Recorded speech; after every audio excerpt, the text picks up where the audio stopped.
नमस्कार दोस्तों, आप है अपने ही गुड लिविंग चैनल पे और वीडियो की शुरुआत रिमझिम बरसात के साथ। और बिल्कुल 2-3 दिन की वेट के बाद हमारे यहाँ भी बरसात शुरू हो गई है।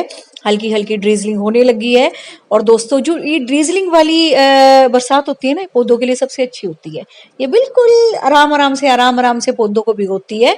ना ही उनकी मिट्टी खराब होती है। धीरे धीरे पौधे बिल्कुल मॉइस्चर से भर जाते हैं। लेकिन दोस्तों, जो आज का वीडियो है वो बहुत टाइम बाद बना रही हूँ मैं। मेरे ख्याल से जब मैं स्टार्टिंग में वीडियो बनाने लगी थी, मैंने उस प्लांट पे तभी बनाया था और उस पे बहुत सारे कमेंट भी आते थे। लेकिन जब मैं वीडियो बनाती थी ना तो शायद भूल जाती थी। तो आज बरसात के कारण यही भला समझ लो कि मुझे वो पौधा ध्यान आ गया और मुझे भी लगा कि इस पे वीडियो बनाना चाहिए। और बहुत टाइम हो गया। जो नए नए व्यूअर्स हैं या नए नए जो गुड लिविंग के नए फैमिली मेंबर्स हैं, तो उनके लिए बहुत इंफॉर्मेटिव होगा। और बहुत सुंदर प्लांट है ये। तो ये आप अब जिस कंडीशन में देख रहे हो, ये बिल्कुल ही डेड हो चुका था और फिर मैंने इसको रिवाइव किया। डेड कैसे हो चुका था भाई? एक बार तो इसको बंदर उखाड़ गए थे।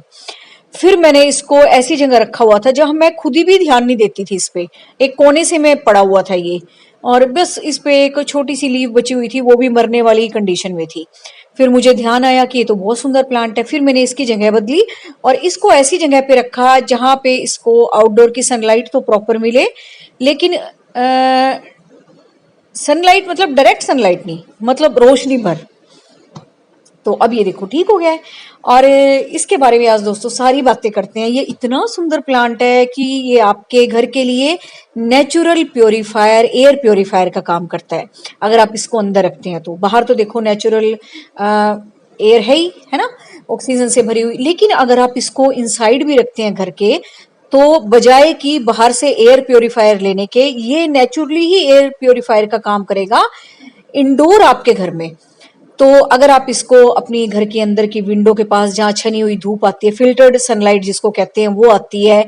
और ये समझ लो कई बार आप विंडो भी खोल देते हो, ताजी ताजी हवा भी आती है, तो ये बड़ा खुश रहेगा। ऐसा नहीं है कि इंडोर समझ के आप इसको कहीं कोने में पटक दो जहां लाइट भी ना आती हो। ऐसा नहीं करना है। इसको अच्छी रोशनी भी चाहिए। और बस ये समझ लो इतनी केयर नहीं मांगता ये। लेकिन बस इसकी प्रोपेगेशन के लिए जो जो इसकी कंडीशंस हैं, रिक्वायरमेंट है जो इसकी, वो तो देखो आपको प्रोवाइड करनी पड़ेगी। अब आते हैं दूसरी बात के ऊपर जो इम्पोर्टेंट है, एयर प्योरीफायर का तो आपको पता ही लग गया भाई। ये कैट्स के लिए, जो आपके घर में पेट्स हैं, डॉग्स के लिए या छोटे बच्चे हैं, उनके लिए बहुत टॉक्सिक है। क्योंकि इसके अंदर से ना, जब आप पत्ता तोड़ते हो, आपको पता ही होगा, एक वाइट वाइट कलर का सैप सा निकलता है। वो उनके लिए बहुत हानिकारक है और इसीलिए इसको डम्पकेन भी लोकल भाषा में बोलते हैं।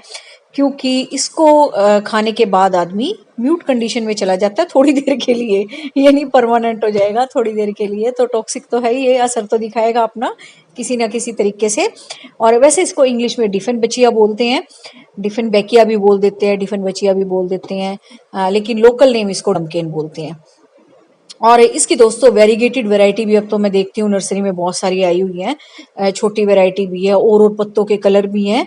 लेकिन ये कॉमन कलर है जो आप देख रहे हो, ये कॉमन सा, ये मेरे पास बहुत पुराना है। ये जैसा कि मैं बता रही हूँ, खूब अच्छा चल रहा था। ये बंदर तोड़ भी गए थे, उखाड़ भी गए थे।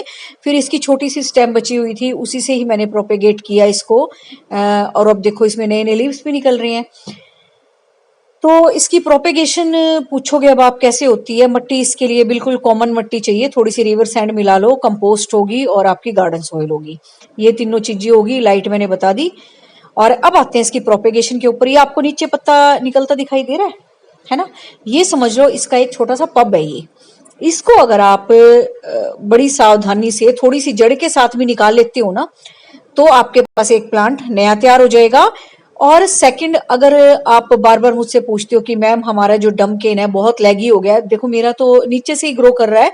कई बार क्या होता है, ये चीज ना, ये केन जो है इसका, ये बहुत लंबा हो जाता है और ऊपर से पत्ती निकलती है, तो आपको बड़ा गंदा सा लगता है वो। आप सोचते हो कि मेरा प्लांट भरा भरा होना चाहिए, तो आप उसको काट सकते हो। नीचे से आप उसको काट दो और उसकी जो, जैसे गन्ना होता है ना, गन्ना शुगर केन, उसकी पोरी होती है, ऐसे आप इसकी पोरी काट काट के चाहे सीधी रख दो चाहे इसको हॉरिजेंटल रख दो, जैसे मर्जी सोइल में दबा दो। थोड़ा सा ऊपर से मिट्टी एकदम पूरा मत मुंह पूरा मत ढकना मट्टी से, थोड़ा सा दिखना चाहिए। तो फिर ये अपनी जो प्रोपेगेशन है वो स्टार्ट कर देता है नई लीव्स बनाने की। तो मर्जी आपकी, इसको हॉरिजॉन्टल रखो या वर्टिकल रखो, वहीं से ये जैसे गन्ना बोते हैं ना बोरी काट काट के, ऐसे ही होता है ये भी। तो जिसका भी कमेंट आ रहा था कि ये लेगी हो गया आपका और ऊपर से लीव्स निकल रहे, तो उसको काट दो। फिर ये नीचे से जब नई पत्तियां निकालेगा ना, जो आप काट दोगे वहां से तो नई पत्ती निकलेंगी निकलेंगी, लेकिन जो आपने काटा है ना पोर्शन, उससे आप इतने सारे प्लांट बना सकते हो, बहुत सारे। क्योंकि इसमें ना ये रिंग्स होते हैं। डमकिन की यही पहचान होती है, चाहे आपका वेरीगेटेड हो चाहे आपका सिंपल ऐसा देसी वाला हो, इसमें रिंग्स होते हैं गोल गोल बने हुए, और ऐसे मोटा सा इसका ये स्टॉक होता है, तो इसीलिए इसको डमकेन बोलते हैं। तो ये देख लो भाई, और ये गलती देख लो, ये ज्यादा पानी देने की वजह से होती है। अब आप सोचते हो कि धूप की वजह से, नहीं नहीं नहीं, कई बार ऐसा होता है ना पानी देते हुए ज्यादा पानी पड़ जाता है, तो ऐसे आपकी पत्ती कट भी सकती है। धूप की वजह से भी कटती है, वो किनारों से कटेंगी, लेकिन अगर ऐसे बीच में से कट रही है ना, ये समझ लो आपने ज्यादा पानी दिया है। और इसका ड्रेनेज होल चेक करो, ज्यादा पानी भी नहीं दिया तो कभी पानी रुक रहा हो। ज्यादातर समस्या ना दोस्तों, जब आप कहते हो प्लांट खराब हो रहा है, तो आपकी सारी चीजें सब कुछ ठीक होती है, सूरज की रोशनी ठीक होती है, पानी देने का तरीका ठीक होता है, खाद वाद भी दी होती है। एक बार ड्रेनेज होल को चेक कर लिया करो। मेरे साथ भी ऐसा कई बार होता है कि कई बार प्लांट मुरझाने से की कंडीशन में आता है, और जब मैं उसका ड्रेनेज होल उल्टा करके गमला चेक करती हूँ, थोड़ा सा टेढ़ा करके, फिर मैं देखती हूँ अरे ये तो समस्या ड्रेनेज होल में थी। फिर मैं क्या करती हूँ, ड्रेनेज होल के लिए बताती हूँ, पेचकस होता है या फिर बर्फ तोड़ने का वो होता है ना बक्सुआ सा, है ना, उससे भी आप इसका ड्रेनेज होल खोल सकते हैं, क्योंकि वो काफी अंदर तक चला जाता है ड्रेनेज होल के। तो आपको पता लग जाएगा कि इसमें रुकावट हुई है नहीं हुई है, रुकावट हो भी होगी तो खुल जाएगी वो। ठीक है ना, ऐसे करके आप ड्रेनेज होल को अपना रिकवर कर लिया करो। तो भी बहुत सुंदर प्लांट है अंदर रखो बाहर रखो, मेरे भी ये देखो झूले के साइड में रखा हुआ है, और बिल्कुल यहाँ डायरेक्ट सनलाइट नहीं आती, इसको डायरेक्ट सनलाइट पसंद भी नहीं है, नहीं तो ये खराब हो जाएगा आपका प्लांट। ज्यादा पानी भी पसंद नहीं है, और देखने में बहुत खूबसूरत है। अंदर तो रखा हुआ इतना सुंदर लगता है ये। और जैसा कि मैंने बताया, अंदर भी सेफ है आपके, अगर आपके घर में छोटे बच्चे नहीं है या पेट्स वगैरह नहीं है। अगर है तो थोड़ा ऊंचाई पे रख दो जहां बच्चों का हाथ ना पहुंचे, है ना। कई बार चीजें सुंदर लगती हैं, लेकिन है ना, बच्चों को देख के ही हमें चीजें रखनी होती हैं। तो आपको अच्छा भी लगता है तो ऊंचाई पे रख दो जहां पे उनका हाथ ना पहुंचे। तो लगाओ भाई, ये प्लांट बहुत खूबसूरत प्लांट है। अंदर रखो बाहर रखो, बाहर थोड़ा सावधानी से, एकदम से सनलाइट ना पड़े इस पे, और पानी देने का ध्यान रखना। जिसका खराब हो रहा है ड्रेनेज होल चेक कर लो, जिसकी लेगी ब्रांचेस हो रही हैं कट कर दो, नीचे से काट दो उसको, और जो उसकी पोरियां हैं छोटी छोटी बना के, चाहे उसको हॉरिजॉन्टली उगाओ चाहे वर्टिकली उगाओ, जैसे मर्जी मिट्टी में दबा दो। थोड़ा सा ऊपर से हल्की सी मिट्टी हटा देना, थोड़ा थोड़ा सा हरा हरा सा पार्ट दिखना चाहिए बस। फिर इंजॉय करो इस प्लांट की ब्यूटी को, और जरूर लगाओ इसको, बहुत सुंदर प्लांट है। तो मैं भी बरसात का मजा लेती हूँ। 3-4 दिन बाट देखने के बाद तो बारिश हुई है आज, और 2-3 दिन से मैंने भी नहीं पानी दिया था, इतनी घटा हो रही थी। अब बारिश आई, अब बारिश आई, तो आखिरकार लो आई गई। और ये प्लांट भी अब देखो कितने खुश हो रहे हैं। लाइट थोड़ी सी आपको कम लग रही होगी क्योंकि अंधेरा सा हो रहा है, बरसात हो रही है ना हल्की हल्की, तो रोशनी में अगर वीडियो बनाए ना तो क्वालिटी ज्यादा अच्छी आती है। और इस तरह से बादल बादल हो ना तो फिर इतनी अच्छी क्वालिटी नहीं आती। लेकिन फिर भी चलो, thank you very much, take care of your plants.